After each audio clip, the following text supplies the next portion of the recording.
Berserker flashing in, trying to make it happen here. He's going to be all by himself. Sane on the other side trying to take out Impact. He's got to do it. He can't get him down. The Severing Bolt will be it's actually sidestepped, over. but it is Saint in a 1v4. Oh, it's over. And it feels like Sentinels have done it. Looks like they're going to be the first team to take down LYON with the push in the bot lane. There's the teleport coming I'm not going to lie, for a 4v5, that was Saint actually a pretty good try from LYON. But Impact is back, and Also, he the draft is full gap was health, pretty and Saint insane. can do nothing. Hit by the crushing maw, stunned up by the Pathmaker. LYON How are people will still getting take surprised by their first Rahel and defeat of the Uhi, season. It Caitlyn is Bard? Sentinels that hand it to him 2-1. A nice exhale by Darkwings at the end there. He was so far ahead for moments. I'm sorry, felt guys. like the ads maybe they autoplay. throw it I need to away. turn off ads In a autoplay. series Seriously. where having the big gold lead felt like a curse, Sentinels managed to close out the third game with the soul. That is huge. I momentum turned it for them to off, take though, in I to swear. next week, where they will have 2 matches. I mean, that was a Very big 6 for their series. playoff chances here. That was Now actually a Sentinels 6 in a series. much more comfortable spot. LYON has fallen in their final series here. We are assuming with Armeo, Inspired should be rejoining them for their road trip down to Mexico. Oh shit, in next week is the road trip to Mexico? They will not be undefeated going into that potential matchup against TL. Yeah. And TL will have that chance to take sole possession. Puts this season in such an interesting light. Team Liquid, the last undefeated team, but we're going to be sending it to the lounge. Hui and Hambach? Hui and Hambach. That's who we're going to be talking Dynamic to. duo, Emily. Hey, your prediction, not too shabby. You were ready to take the ice plunge already today. I gotta ask them. Armeo player of the game. About my bet. That I just really have not seen Shyvana be useful in pro play. Like, not even once. Not even like a little bit. I think that he played a fantastic Bard. Well done. I mean, LYON was undefeated the whole split, and now they just lost 2 in a row. Let's have you on the couch. Yeah, like you can take the chair. Yeah, and also Flaming Armeo, when he's a stand-in, is kind of useless, guys. Like, Inspired is back. He'll be playing next week. They needed a sub, and Armeo stepped in, and I think he performed really well. They went 4-1 in their series. I think especially after losing to Shopify last week, it was pretty disappointing to us. But I think beating LYON, even though they didn't have Inspired, they're undefeated. So, yeah, I feel really good, happy. Oh.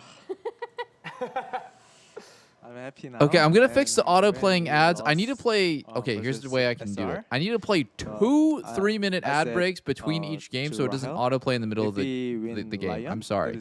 I can only snooze it 3 times per stream anyways. Yeah, I think as you can see right here, I snoozed it twice, and I have 1 out of 3 snooze.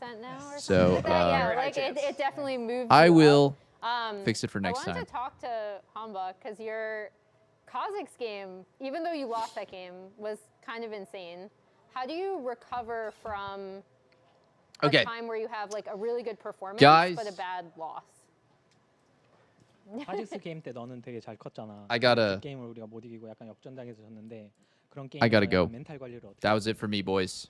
No solo queue today. When I play well in game, but we can lost. So Peace out, boys. Good. Thank you for watching. I love you guys. I'll see you all next week.